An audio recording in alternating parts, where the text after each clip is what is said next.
Boa noite. O Roda de Entrevista de hoje tem como tema artes. O nosso convidado especial é o artista visual Juliano Moraes. Ele que teve o privilégio, a honra de ser convidado para fazer a reabertura do MAC, o Museu de Arte Contemporânea de Goiás, com a exposição Contra a Arquitetura. O Juliano, que é também professor universitário, vamos falar da exposição, da carreira dele e também do mundo acadêmico. Juliano, parabéns por essa exposição que você foi convidado para abrir e é um prazer tê-lo aqui com a gente.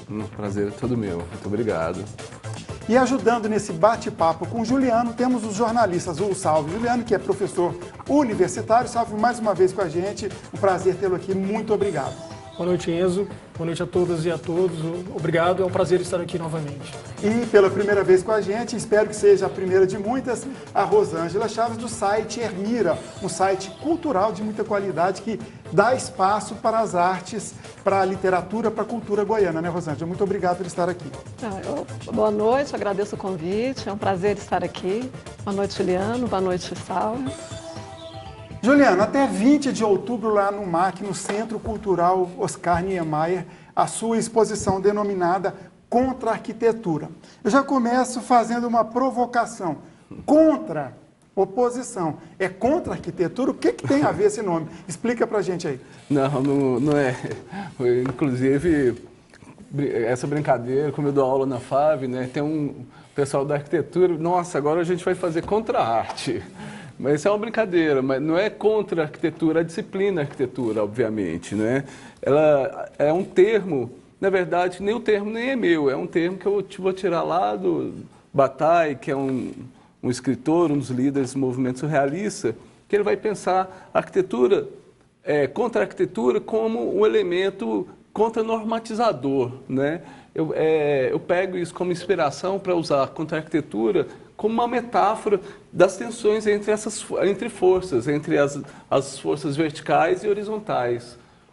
Quando eu penso, ou seja, contra a arquitetura, ela assume o lugar das normatizações das coisas, da verticalização das coisas, da norma, do progresso, do alvo, do alto, todos esses elementos, né, que se identificam com essas forças verticais. Em tensão, exatamente contra a arquitetura, contra esses elementos horizontais, da horizontalidade, que tem a ver com essas forças libidinais, com o oculto, com esse ignoto simbólico que é nessa nossa terra, que é Goiânia, né, que é Goiás, melhor dizendo, né, todos esses elementos de força que tensionam essas verticalidades, né. Eu estava falando, na história da arte, por exemplo, tem um grande crítico muito interessante que chama Léo Steinberg, que ele vai falar que a arte, a verticalidade da arte, até a arte moderna a gente tinha a verticalidade da arte, né? Que, ou seja, o sistema de representação tradicional. Quer dizer, a arte não pode ser tradicional, senão ela não é arte, né? Não, o que ele estava dizendo não era isso, é que o sistema de representação era verticalizado, não é?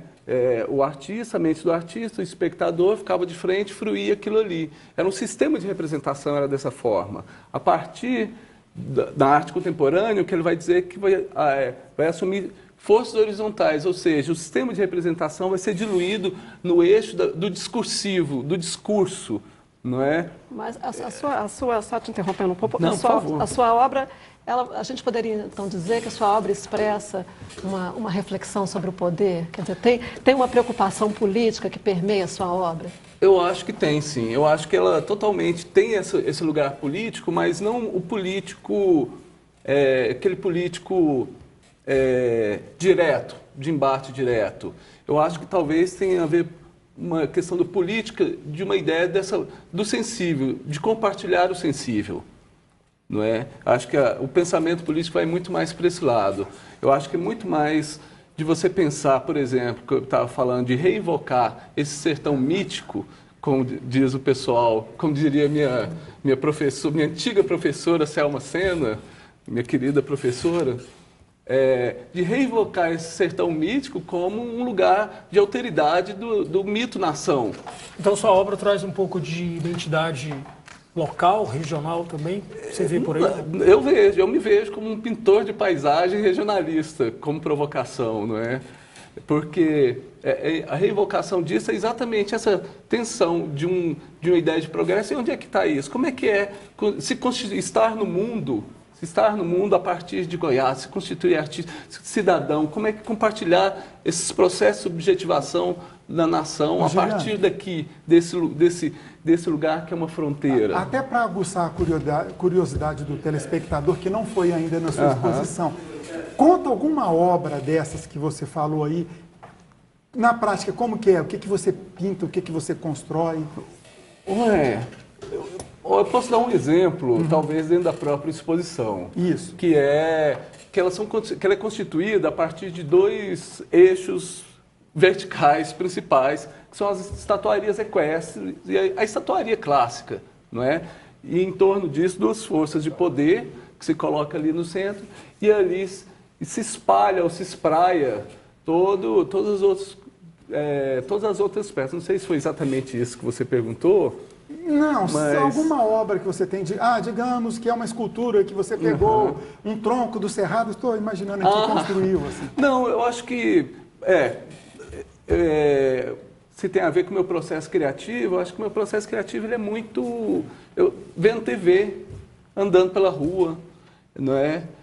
Dando uma entrevista, eu estou vendo aqui o telespectador dá para ver, ele está com a folha de papel aqui, estava começando a desenhar. Isso aí acho que me ajuda a concentrar, é engraçado isso. Você disse também que... Escutando as pessoas. Sim, você disse também que você utiliza vários materiais na confecção dessas esculturas, por exemplo, que você está apresentando lá, que são 13, né? Que tipo de material que você empregou? Por que a escolha desse material? O que você quer expressar com esse material? O uso de material é interessante porque, como a gente estava falando lá do Steinberg, daquela coisa da representação, então, quando você vai lidar com alguma coisa como uma representação, tipo na arte contemporânea, isso não é meu, já é coisa da arte mesmo, já é corrente da arte, né? Você já não vai pintar aquilo, você convoca um material que já carrega, já tem toda uma significação já dessas coisas. Por exemplo, a cerâmica, que ele já carrega consigo toda uma força telúrica, de artesania, de feitura da terra, não é? Ou seja, eu não vou representar aquilo, eu vou trazer aquilo ali como aquele elemento e convocar esses significantes que já estão impregnados nessa forma, na cerâmica. Então, o uso desses materiais, da madeira, da graxa, da grama, do sal, do piano, são apropriações de signos que já estão impregnados naquele lugar. Então, a composição da obra ela vai se dando a partir dessas relações. E como é que é o seu processo assim, de produção? Como é que a produção dessas esculturas, por exemplo?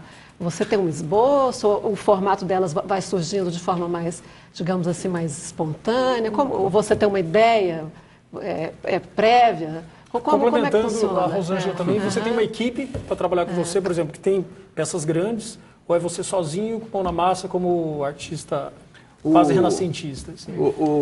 Vamos começar por ali e chegar na sua questão, que acho que elas são complementares mesmo.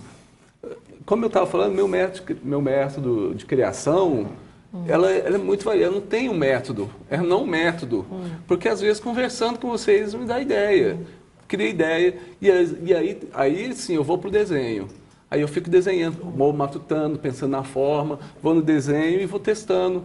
Às vezes os desenhos que vocês vão ver lá, que estão lá na exposição, que vocês podem ver, falando, mas qual a relação desse desenho com a escultura? Na verdade tem todos, porque ele é uma espécie de pensamento ali, de uma palavra muda que se relaciona diretamente com as obras, que eu vou pensando transparência, que eu vou pensando camadas de interpretações, de leituras, de rasuras, essas coisas todas vão sendo testados ali naquele desenho.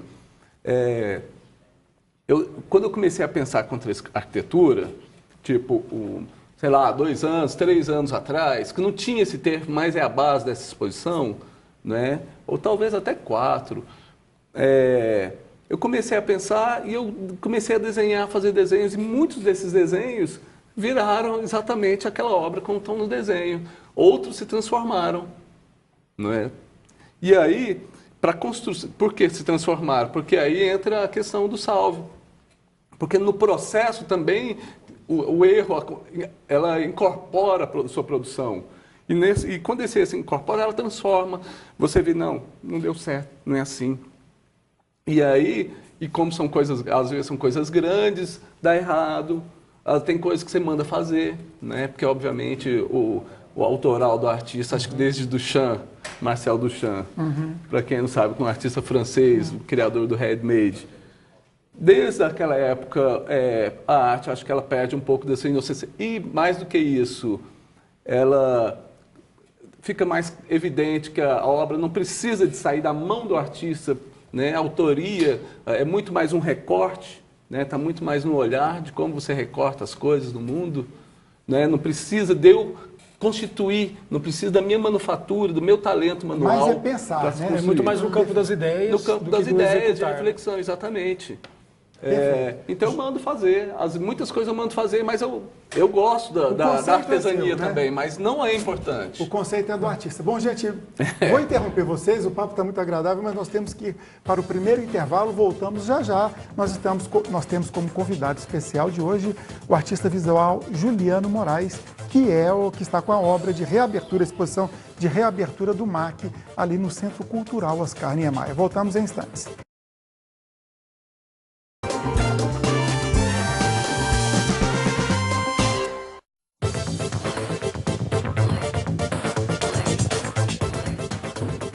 O Roda de Entrevista desta semana tem como convidado especial o artista visual e professor universitário Juliano Moraes. No bloco anterior, o Salve Juliano estava com uma pergunta, passo para você, Salve. Juliano, voltando um pouco ao início da sua carreira, você começou muito jovem, já foi premiado muito cedo, já são mais de 20 anos de carreira. Naquele tempo, quem ajudou a formar seu olhar? Quem te influenciou naqueles primeiros passos? Você lembra? Me lembro, claro. Lembrando do seu prêmio, primeiro prêmio, você tinha 18 anos, 18 né? anos, eu comecei muito cedo mesmo. Eu acho que a gente tinha 15 anos, já tinha uma turma muito antenada, muito vontade de fazer história, de contar um ponto para a história, né? Tinha um grupo muito interessante, o Marcelo, o Vladimir Safado, que é de Goiânia, o Edson, vários amigos que produziam. Jadson, a gente estava ali criando ou grupos multimídia, ou fazendo arte, e isso era uma força de rejeição da arte goiana, porque a gente via como um modernismo tardio, né? Que era aquele modernismo feito depois da época, não é? E aí, então, a gente que já muito cedo, 15 anos, 16 anos, a gente já estava na rua promovendo coisas, brincando com a arte, fazendo grafite, essas coisas todas. Isso é o quê? 88, 87, 88. Isso revela uma precocidade, no seu caso, impressionante, né? Porque com 15 anos, você está aí participando já de um movimento. Quando é que você resolveu que você seria artista? Isso aconteceu quando? Pois sabe que isso é uma coisa que eu não sei dizer. Porque muito cedo eu já entrei na Escola Livre de Arte lá do museu, que eu considero minha formação artística lá na escolinha do MAG, na Escola Livre do MAG, com a professora Ivone, que era aulas saudosas que eu tenho até hoje. E eu acho, depois passei pelo Raul, então eu acho que aquela ali foi minha formação de artista mesmo, sabe, contato, belas artes mesmo, contato com a matéria, com pintura, com toda aquela feitura típico da arte mesmo. Aquilo ali foi a minha verdade. Então, mas eu tinha um conflito comigo que carregou comigo assim, por anos, que era, na verdade, ser cientista. Eu queria ser físico. Eu queria ser astrofísico. E esse amor pela ciência eu carrego comigo, e isso acho que reflete muito como eu penso a arte, de uma certa forma. Que tem um certo formalismo, e acho que esse formalismo vem de um pensamento desse certo amor pela ciência. Pois você falou que queria ser cientista astrofísico, mas você acabou indo lá para Brasília fazer ciências sociais, né? Aí, assim, quem não conhece ainda a sua carreira pensa, artista plástico formado em ciências sociais, o que tem a ver? Como é que surgiu isso? O que veio primeiro? Pelo que parece que você já falou, as artes vieram primeiro, depois as ciências sociais. Mas explica, como que é? Pois então, acho que mas aí eu fui levando esse espírito da ciência, na verdade, o que eu gostava talvez fosse o espírito investigativo do negócio, não é? Do que é a ciência. Então, como eu saí já da escolinha de arte, já com esse grupo de amigos, todo mundo ávido para produzir arte, para transformar alguma coisa, muito cedo, então já tinha eu falei, não vou fazer arte, vou fazer ciências sociais. Eu entrei para o curso, nunca pensei em ser antropólogo, sociólogo, cientista político. O que eu queria era pensar algo para além da arte, né? E que acho que foi uma formação muito boa. E depois eu resolvi voltar para poesias contemporâneas. E essa minha formação em ciências sociais, em antropologia, me deu uma outra visão muito além da arte, que é muito interessante. Porque eu acho que todo mundo que sabe muito só de uma coisa, na verdade, não sabe de nada. Né? Eu acho que você tem que ampliar um pouco, escapar dessas especificações, né? Um artista que sabe só de arte, um pintor, um cineasta que sabe só de cinema, eu acho que é o que sabe muito pouco do mundo. Mas voltando àquela questão, até retomando a questão que o Salvio fez, porque a Goiânia sempre foi conhecida por ter um movimento artístico sempre muito interessante. Então, dessa geração anterior, a sua teve alguma influência? Você disse que queria se contrapor a ela, mas teve alguma? Mas você teve alguma influência? Ou você ainda mantém contato com esse pessoal que é anterior à sua geração? Pois é, quando eu comecei esse novinho, até a relação era de embate total, de recusa absoluta, de falar, não, esse aí não me serve, isso não me representa. Eu achava coisa mais, e continuo achando, para falar a verdade, até hoje, que esse tipo de regionalismo é uma coisa que não serve para nada. Não é? É autoindulgente, você ficar criando, porque isso é inventado, né? Essa ideia de goianidade, de Conrepiqui, isso é tudo inventado, não é? Isso não existe. Uma tia minha, ela, lá de Goiás, ela falava que o povo nos anos 50 não comia piqui, ninguém era era erva daninha, sei lá o que, era um fruto ruim. Então isso faz parte de um projeto artístico, intelectual, que as pessoas criam a ideia de goianidade ou dessas identificações, coisas. Porque eu acho que nascido aqui é algo que eu não tenho escolha. Né? Eu não tenho escolha ser goiano. Isso está em mim. É goiano. Eu sou goiano. Eu compartilho. Basta sair daqui 2 metros depois de Goiás, você vai descobrir isso. Que você é mais goiano do que você imagina. Então, a ideia, de uma certa forma, a gente sabia disso naquela época. Então, era de embate. Pois é, mas de você... não aceitar esses artistas. Salvo alguns que a gente achava que era legal, que era, por exemplo, Fernando Costa Filho, Selma Parreira e Leonan Fleury, que eram os artistas que a gente gostava na época, que eu gostava nessa época. Os outros não são bons? Os restos a gente recusava, não gostava. E ainda recusa? Eu acho que... Eu até ia falar uma polêmica, mas eu acho que todo mundo, por exemplo, que estudou com DJ Oliveira se tornou um artista melhor que ele. Já tem uma certa implicância, não é? Mas você falou antes que sua obra também, de certa forma, pode ser uma obra vista como uma obra regionalista. Mas em que medida, então, esse regionalismo da sua obra se contrapõe a esse regionalismo que você critica? Exatamente pela vivência, pela experiência. Exatamente pensar esse lugar, essa região, essa forma de subjetivação, não sei se... né? Para além de criar textos identitários. Eu acho que talvez esse seja outro lugar, né? Porque eu sou afetado por esse infinito provável que é essa paisagem nossa, não é? Esse horizonte profundo, cortado pelas verticalidades da chuva, né? Olha só o tanto que isso afeta no meu discurso, afeta na minha obra. Então, quando eu falo que eu sou um cara enfiado nessa experiência, desse espaço, dessa região... Isso ajuda a constituir minha obra e meu modo de ver as coisas, não é? Então essa região faz parte. Juliano, voltando um pouquinho nessa... Né? Eu sou um artista. E quando eu discuto a paisagem, então é uma brincadeira. Né? Eu sou um artista. Voltando nessa questão de goianidade, de identidade, assim como você, sou nascido nessa cidade, sou goianiense. Sou goiano, consequentemente, é lógico. Quer dizer, você acha que é um certo autoritarismo, então, traçar padrões que, por exemplo, eu não vejo graça em piqui, eu não ouço nem amarrado música sertaneja. Nem por isso eu deixo de ser goiano. É por essa linha? Eu acho que é o seguinte, eu acho que isso tem um lado bom, porque ajuda você a fazer parte de um grupo, né? Mas que também isso cria, acho que o papel do artista é estar sempre na fronteira, não é? Se ao mesmo tempo isso é bom, né, que você cria essa relação de grupo, mas você também, o artista é o cara que vive na fronteira desse grupo, que vai alargando, que vai questionando isso, não é? Ele está sempre ali, nem lá nem cá, na fronteira mesmo da ação, porque ele é que vai pensar, que vai ajudar nesses desvelamentos do mundo, que vai ajudar a pensar essas estruturas, essas colocações. Então, o lugar do artista é exatamente pensar de modo genérico, sim, estou falando isso, porque eu acho que de um certo modo todos os artistas, toda a arte é de um certo modo contra a arquitetura, questionar os nossos limites das nossas relações, dessas verticalidades, dessas normalizações. De fato, a sociedade ela quer normalizar todo mundo, né? Os artistas são forças de irrupção dessas.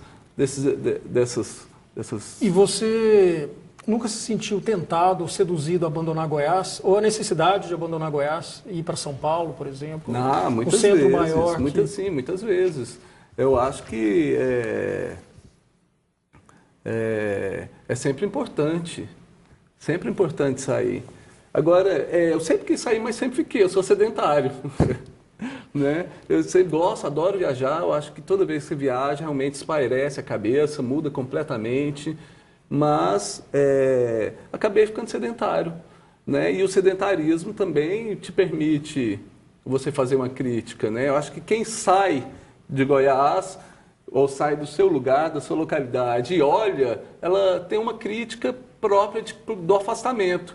Mas quem está enfiado aqui também tem uma crítica própria, não é? E eu acho que, no final, a minha crítica é de um sedentário, de quem nunca saiu.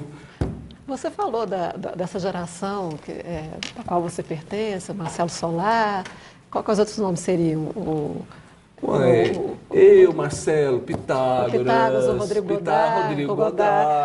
Como é que Rodrigo Flávio. Rodrigo Flávio. Como é que é a relação de você com esses outros artistas? Você pode ver assim, se há assim, uma afinidade de linguagem?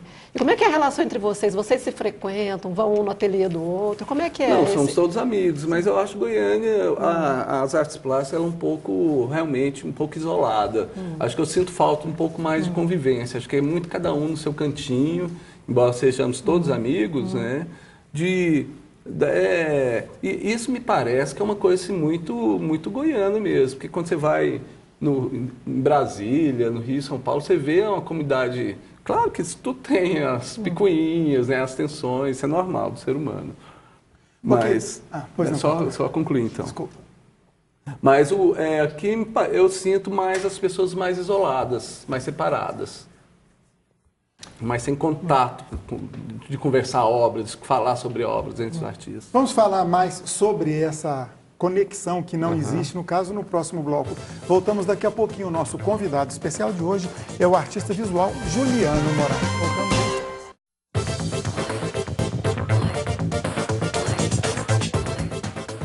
O convidado especial do Roda de Entrevista desta semana é o artista visual Juliano Moraes. Ele que está com uma exposição individual no MAC, Museu de Arte Contemporânea de Goiás, lá no Centro Cultural Oscar Niemeyer, exposição denominada Contra a Arquitetura.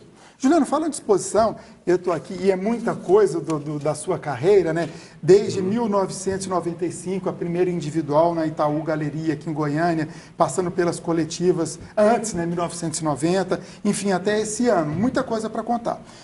Você tinha falado que você se acomodou de não sair de Goiânia, etc. Mas eu estou vendo que você expõe em Brasília, São Paulo, Rio de Janeiro e outros lugares. Isso te ajuda a, eu vou falar de uma forma preconceituosa, sair do ar provinciano e ir para as grandes cidades e se reoxigenar? Eu acho isso fundamental, é maravilhoso quando você vai, né? Principalmente uma vez eu participei da Bienal das Américas, foi um experimento sob curadoria do Ian Woods, que foi curador da Documenta, que estavam todos os artistas a exposição era reunir todos os artistas das Américas, desde o Canadá até o Chile, né? E aí eles alugaram um hotel e botou todo mundo no mesmo andar. Nossa, era maravilhoso, porque você tinha contato com todo mundo. Aí você conversava, você aprende, você conversa, isso aí é demais. Essa convivência é fabulosa, é fundamental isso. Eu nunca saí daqui para morar fora por longo período de tempo, 3 anos, 2 anos fora. Já tive por meses, né, por 1 ano e tal. E exposição sempre expus fora o tempo inteiro, né? Aliás, essa exposição no MARC, ela marca uma individual minha, que há 16 anos eu não fazia uma grande individual em Goiânia. Mas o tempo inteiro, durante esses 16 anos, estava expondo em São Paulo, Rio Grande do Sul, Brasília, né, Belo Horizonte. O ano passado você esteve lá no Salão dos Artistas Sem Galeria. Como você faz para ser visto, para ser convidado para um evento desse porte? Podia até explicar o que é esse salão também? Não, isso é uma iniciativa do Mapa das Artes, lá de São Paulo. É um coletivo? O que é? Não, é um cara que reúne pessoas, artistas, ele abre o edital, a gente manda e ele faz uma seleção e organiza uma série de exposições. É uma iniciativa autônoma, né? É um salão, né? Um salão. O Celso Fioravante, o dono do Mapa das Artes, ele que organiza essas coisas. E aí que foi bem interessante, porque ele é um cara assim, muito comprometido com a arte. E aí ele montou esse grupo e organizou cerca de 5 exposições no Rio de Janeiro, Belo Horizonte, em Goiânia, teve uma, né, em São Paulo. Goiânia já foi um espaço que atraiu o olhar de marchands, de curadores do Brasil inteiro. As pessoas vinham aqui procurar novos nomes. Continua? Você acha que ainda existe? Sabe que eu acho que o mercado em Goiânia ele mudou muito. Falar disso, assim, acho que seria um outro programa, de tão complicado, tão complexo que seria esse assunto. Mas no passado já teve mais galerias ativas, sem dúvida nenhuma. Mas hoje eu acho que os arquitetos assumem muito esse lugar, porque esse boom da arquitetura, esses condomínios privados, surgiram, o público consumidor de arte está muito maior hoje. Mas a gente tem menos galeria. Eu acho que talvez é porque os arquitetos assumem esse lugar ali de agenciamento desses consumidores. Não é? Isso é uma hipótese, não é? Eu acho, isso que eu falei, isso é muito complexo para eu conseguir afirmar coisas aqui dessa forma. Mas antes tinha galerias, o interessante de galerias é que tinha uma vivência, tinha coquetéis, exatamente. Então, ou seja, tinha uma convivência com os artistas, com a comunidade, e com o público também, com o público, estava tudo mais perto. Então, isso aí é uma pena, porque hoje parece que o custo de galeria aqui parece que é alto, então você não tem muito mais. E ao mesmo tempo você tem um público, um consumidor maior trabalhando diretamente com o artista. Mas essa questão do arquiteto intermediar, vamos dizer assim, esse contato do público, do consumidor com o artista, de certa forma, ele não direciona um pouco a produção artística, dependendo do tipo de arte que você fizer. Uma obra talvez que também você é decorativa. Que você não vai ter tanto. Eu acho que isso sim pode ser um problema, de fato, né? Porque a galeria, por mais que cada galeria tenha a sua, né, que ela constrói o mercado, né? Ou seja, ela também tem essa função de curadoria, vamos dizer, de formação de público, a galeria. Exatamente, né? Tem, exatamente. E ela tem um papel, ela tem que constrói um gosto, né? Vamos dizer, ela ajuda a agenciar um gosto. O que é? Basta você ir na SP Art, você vai ver tantos artistas parecidos uns com os outros, procedimentos. Isso aí é formar, a galeria ajuda a formar isso, né? Agora, Mas, pois não. Desculpe, só para concluir. Mas a questão é essa, ela é mais democrática, eu acho, quando a galeria, porque é portas abertas, ela tem vários artistas, né? E então, eu acho que, por mais que ela crie essa censura, ela é menos do que essa relação que você falou, né? Essa muito direta. Voltando um pouco para... Ela é mais horizontal e menos vertical, né? Por incrível que pareça. Mas voltando um pouco agora para a sua exposição, que foi aberta no MAC, ela representa, então você disse que são 16 anos sem fazer uma individual aqui em Goiânia. E a última foi justamente no MAC, No não é? MAC, Quando exatamente. ocupava o Parthenon Center, né, que era um espaço menor e tudo. Como é que foi assim, o processo, então, dessa exposição? Porque agora você tem um novo MAC ocupando um novo espaço, bem maior, e essa exposição ela já vem sendo gestada já há 2 anos, né, me parece. Né? Como é que foi pensar essa exposição para esse espaço? E o que representa também para você estar voltando a expor no MAC? Eu acho que, em primeiro lugar, acho que isso vem de uma vontade que eu acabei... a minha carreira acadêmica, isso toma tempo, né? Você tem que estudar e tal. Isso, naturalmente, diminui por um certo período. Então, eu me dediquei um pouco. Então, isso veio do desejo de voltar de novo, porque o artista está em praça pública, né? Você ficar só na sua cabeça não serve para nada. Não vira arte, não vira arte, né? Você tem que materializar ela e as pessoas... E ela é uma coisa social, ou seja, você precisa da interação do outro. Ela se completa com o outro, né? Eu gosto de falar que a arte é aquele elemento, aquele enigma entre o artista e quem está vendo.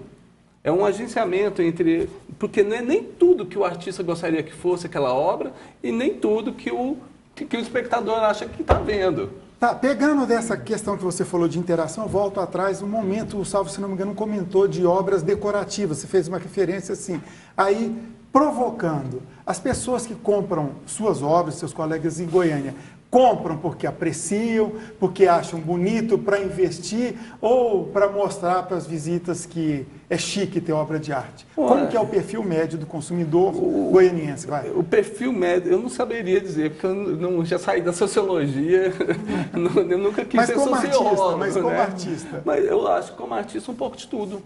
Eu acho que tem um pouco de tudo. Eu acho que tem um pouco que as pessoas gostam mesmo, tem um pouco porque as pessoas querem...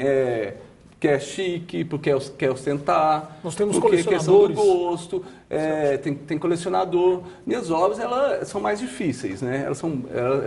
O consumo delas não são muito fáceis. E eu não faço preocupado. Se quiser comprar, está tudo à venda, mas não estou preocupado com a venda. A venda não é ela não guia a minha produção, não é? Está tudo à venda, mas eu faço do jeito que eu quero, acho que deve fazer.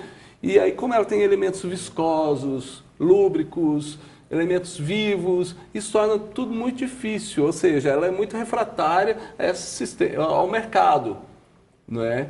Dificulta muito. E aí, com isso também dificulta a minha circulação. Até para quem não é do ramo entender, você quer dizer que tem obras suas que morrem com o tempo?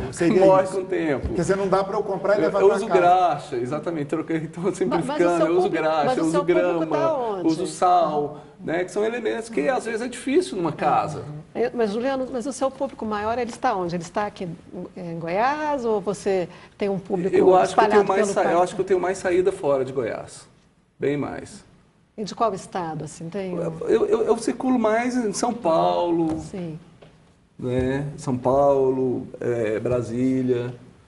Eu exponho mais lá. Mas meu circuito sempre foi assim, mais alternativo também. Mas você nunca foi circuito de galeria. Você não tem uma galeria te representando, até porque você participou dessa exposição. Você nunca participou do SP Art, então? Não. Que precisa ter uma galeria. Exatamente, eu estou mais na horizontalidade disso aí. Me gerou uma curiosidade aqui, pensando, você falou que as suas obras, muitas são viscosas e se perdem. Mas ok, mas aquilo que você ainda não conseguiu comercializar, você tem um galpão, você guarda, como que é isso? Mas essa questão ali é porque é um tipo de artista que eu quis para mim, é um tipo de carreira que eu quis para mim. Porque a arte para mim, tanto é que fui para lá na faculdade, porque a arte para mim é pensamento, né? É uma forma de pensamento. Então, eu gosto de produzir livremente. Então, essa questão de galeria, ou de comércio, ou de SP Art, isso não é uma coisa que me interessa muito. Não, se eu estiver lá, ótimo, viria... Né, com maior tranquilidade. Mas minha carreira não é constituída a partir desses parâmetros, é isso que eu quero dizer. Né? Ela corre para um outro lado. E eu acho que cada vez mais tem mais artistas seguindo essa carreira mesmo, e assumindo ela, e criando circuitos paralelos de circulação de arte. Acho que é importante a gente frisar isso, que são criar, porque eu acho que o interessante é criar circuitos paralelos de circulação de arte, para além dessa questão de mercado. Porque ele é perverso, né? Todo mundo quer dinheiro, mas ele é perverso. Então, eu acho que é importante criar circuitos alternativos de circulação da obra de arte. Perfeito. Mas dinheiro é importante para sobreviver. Só e eu para quero sobreviver. entrar nisso um pouquinho no próximo bloco. Vamos então para o nosso último intervalo. Voltamos já já com a entrevista com o artista visual Juliano Moraes.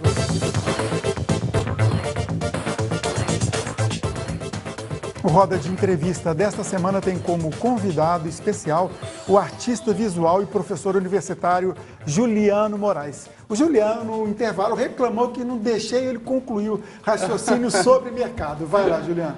Não, o que eu estava querendo dizer é que a gente coloca muito isso, galeria, você nunca participou, que o Saulo estava falando, você nunca participou disso, mas o negócio é o seguinte, a gente estava dizendo que é interessante o lugar de uma galeria, mais interessante que a comercialização direta no ateliê, porque ela tem uma democratização, mas ao mesmo tempo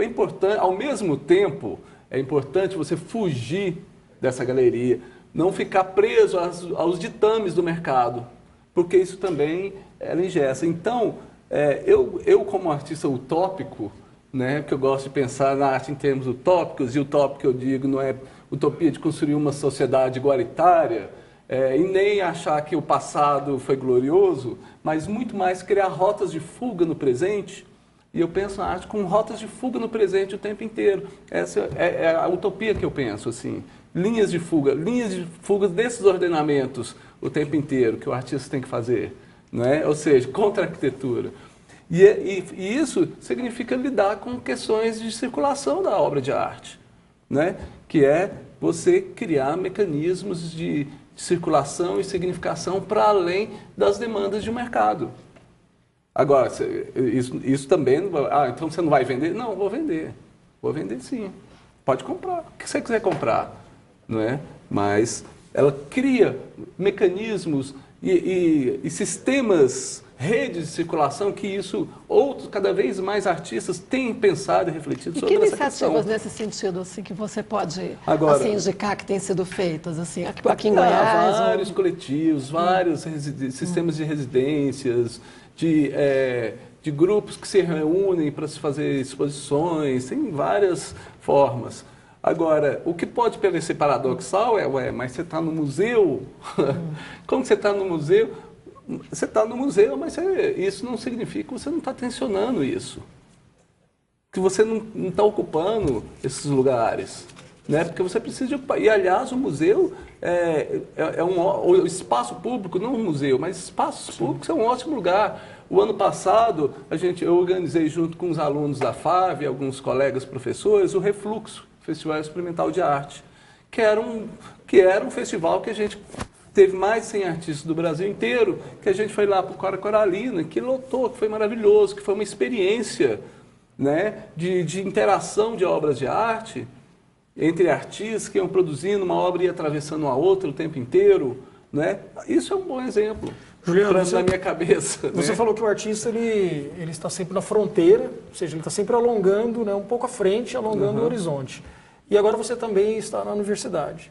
Você acha que especificamente a FAV, a Faculdade de Artes Visuais aqui da UFG, tem acompanhado todos esses passos e todos esses processos, que geralmente está bem adiantado, né, em relação ao restante da sociedade? Eu acho que a FAV hoje está com um grupo de professores, artistas muito bons. Né? Eu acho que ela deu uma super renovada. Tem os antigos que já eram, tipo a Selma, que eu falei, era professora lá, o Paulo Veiga, né? O Carlos Sena. Carlos Sena, falecido Carlos Sena, grande professor da FAV, né? Que entrei no lugar dele, maior responsabilidade, né? Porque era um cara muito querido por todos e muito bom. O Zé César, então, a gente está com um grupo de artistas muito bons lá. Agora entrou o Manuel, tem o Gleison, tem várias pessoas que estão pensando arte hoje e que estão pensando outras formas de produzir arte. E a academia, ela não é mais aquela academia do século XIX que dava parâmetros. Ela é muito mais um lugar de discussão, de debate da obra de arte, de investigação de linguagens artísticas. Ela não é assim, eu vou formar artista. Eu acho que escola nenhuma do mundo forma artista. Escola forma artista? Nós, do mundo, acho que nenhuma escola tem essa pretensão de formar artista. É uma bobagem. Isso é uma incompreensão. Lá é um caminho apenas. Você não precisa de uma escola para ser artista.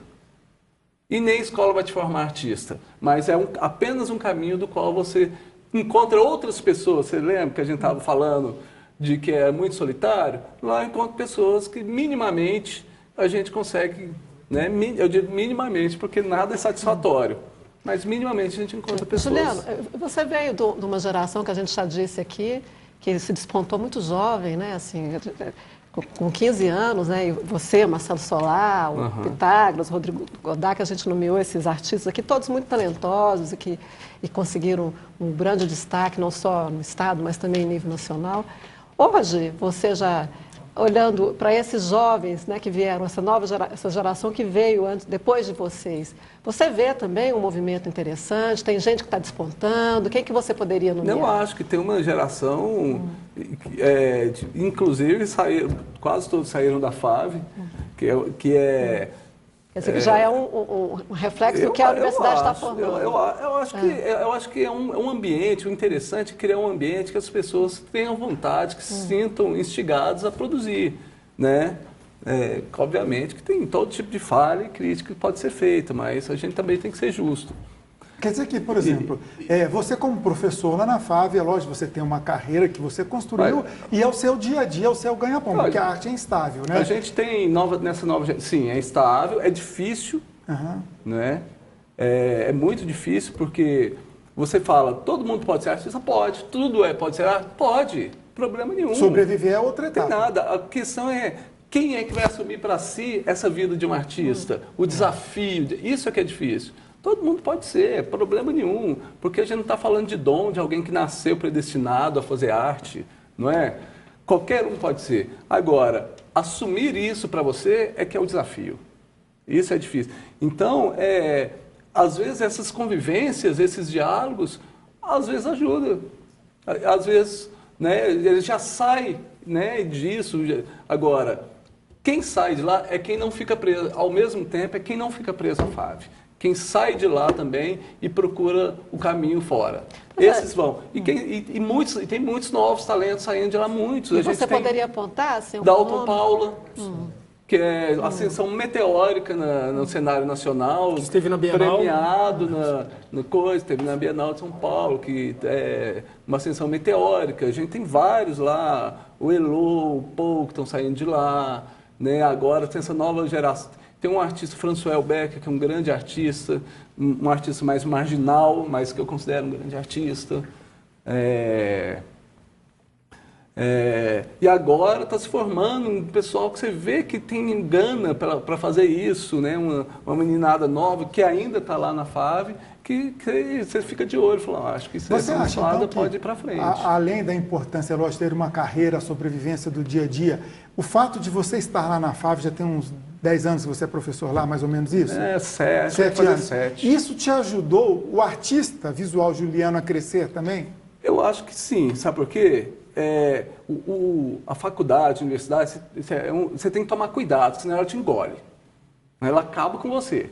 Mas e os caminhos de lá são todos pantanosos, você tem que ir descobrindo, é uma mata.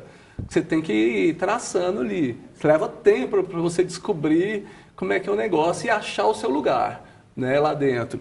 A hora que você começa a construir, você começa a construir o seu pensamento como professor, com o seu grupo de estudos, com a sua pesquisa visual, aí começa a ficar bom, não é? Então, então, eu acho que é um lugar ótimo para o desenvolvimento do pensamento plástico, mas é sempre assim, difícil e você tem que sempre tomar cuidado, senão ela te traga lá para dentro, você vira escravo. Mas ela te traga pelo trabalho, Mas pelo trabalho. Não é censura, é um espaço Não pelo censura, pelo trabalho, que você fica enfiado demais no trabalho. Então, você tem que ir aprendendo com o tempo a se constituir como artista lá dentro. Esse é o desafio. E se você conseguir, eu acho que aí as coisas ficam ótimas. Porque o seu pensamento, eu que sou um artista investigador, que gosto que gosto de ler, gosto de pesquisar, que tem esse espírito investigativo de linguagem, de tudo, que tem uma formação em ciências sociais, que isso me influenciou nesse espírito, a academia me ajudou demais a pensar minhas obras, a pensar no meu lugar. Tá, você até entrou um pouco aí nesse espírito inquieto seu, da formação em ciências sociais. Aí eu vou para dentro da sua casa, né? Sua mãe, jornalista, Nilza Silveira. Até que ponto foi em casa você teve essa colaboração? O que ela achou de você ser artista? Esse mundo de ebulição que nós jornalistas vivemos. Como isso te influenciou ou não influenciou? Eu acho que foi fundamental, porque eu lembro que eu era menino, desenhando no chão, ela mesma me pegou e me colocou na escola de arte. Né? Ou seja... Poderia ter te castrado. Poderia ter me castrado, como acontece, como eu vejo lá na faculdade, muita gente terminando porque a família... isso é coisa de vagabundo, não vai ganhar dinheiro. E ela, ao contrário, né? Já sei, não, nossa, vai ser artista. E já me levou lá para a escolinha, que eu entrei lá acho que com 12 anos, e de lá não saí mais. Né? Então, eu devo muito. Está toda orgulhosa aqui no estúdio, está acompanhando com a gente. Ela acompanha sempre, de perto. Juliano, o que toca mais a sua sensibilidade? Assim, é a paisagem, são as pessoas, é uma música? E como a sua obra também dialoga assim, com outras expressões da arte, com a literatura, com o cinema? Muito, fala um pouco desse seu processo. O que você tem lido agora? Muito. Agora eu estou lendo um livro do Philip Roth, que eu adoro Ian McEwan, a nova... os jovens da literatura, né, que todo mundo já tem 60 anos, mas esses grandes escritores que surgem a partir... gosto muito disso, gosto muito de literatura técnica, tipo antropologia, filosofia, isso eu acho excitante, eu gosto de ler livros de história, tipo Mesopotâmia, eu gosto de livros sobre história antiga, né, eu tenho muito... Então a literatura, seja de ficção, romance ou mais técnica, ela influencia muito, tipo, Sade, né? O cara que eu estou gostando muito agora, que eu estou lendo, é Lautréamont, que influencia muito ele. E por que Sade? Isso agora eu fiquei curiosa. Porque, por causa da metempsicose do Sade. Porque eu acho que o Sade é um... Se refere ao Marquês de Sade? É o Marquês de Sade. Porque eu acho que ele é um cara que ele vai pensar sobre o sujo, sobre o baixo, sobre o imundo. Né? E eu acho que essa por exemplo, minha exposição, ela tem muita a questão da mancha, da rasura, que é uma coisa que o Sade vai pensar na mancha. Né? Mas a mancha, quando ele dá pétalas manchadas de merda para os seus amantes, eu gosto de pensar nessa mancha como uma potencialização da poética da flor. Não é? Então isso tem influência no meu pensamento de pensar nessa mancha como um lugar de potencialização de poética dos objetos, das coisas. Não é? Bataille, que eu amo, que eu gosto muito, que é de onde eu tiro o nome da exposição. Então, que mais que eu poderia dizer? Cinema, né? Porque eu, como artista, né, não existe mais esse negócio de pintor, desenhista, artista, né? Então, eu vou lá e faço uma coisa meio beirando cinema, gosto de coisas meio beirando a música, sabe? Vou andando, onde é que eu acho que tem alguma coisa interessante. Coisa de astrofísica até hoje eu gosto, astronomia, amo astronomia. Juliano, está faltando menos de 3 minutos para acabar, mas você, como professor universitário de uma universidade federal, queria rapidinho, como é que está esse momento das instituições de ensino superior do Brasil, as públicas, com corte de verba? Como é que está a vida de vocês lá? Uma tragédia, né? Isso é uma tragédia, é um absurdo isso que está acontecendo.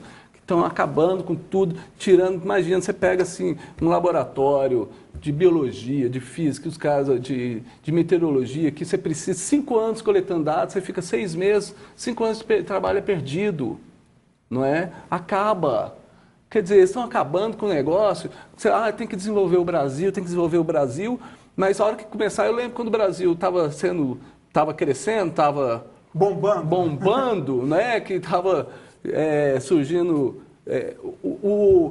Grande gargalo é que estava faltando mente, estava faltando engenheiro para construir, ajudar nos portos, para pensar em tecnologias, engenheiros, todo tipo de químicos, de todo tipo de pensadores que é formado que leva anos para se formar, anos para se formar, que você tira isso, você destrói. Quer dizer, aí vamos construir, vamos tirar o Brasil da crise. Aí daqui 5 anos vai bombar a economia, a gente só como é que vai desenvolver se tudo foi parado agora? Vai levar isso aqui já vai levar 30 anos para recuperar. Para outra geração. 30 anos. Bom, depois desse desabafo do Juliano, que a gente concorda, né? Não tem como, cidadão, é uma coisa indecente e imoral que estão fazendo. Não se posicionar no momento desse, já que não existe neutralidade no jornalismo, né?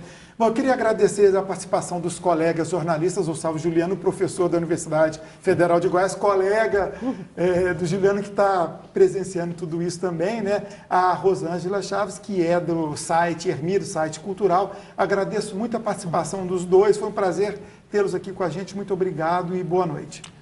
Obrigado. Juliano, 1 minutinho para você encerrar, falando da exposição, o recado que você quiser. 1 minuto só. Difícil, né? Não, agradeço o convite a todos vocês que estão aqui e gostaria de convidar todos vocês aí de casa a ir lá no Museu de Arte Contemporânea, no Oscar Niemeyer, ali logo depois do Carrefour, na GO 020, a conhecer a exposição. Acho que vai ser uma experiência bastante interessante. Ok, então, dado o recado, agradeço mais uma vez a participação dos três aqui. Muito boa noite para vocês, muito boa noite para você, amigo telespectador, e voltamos na próxima semana. Até lá.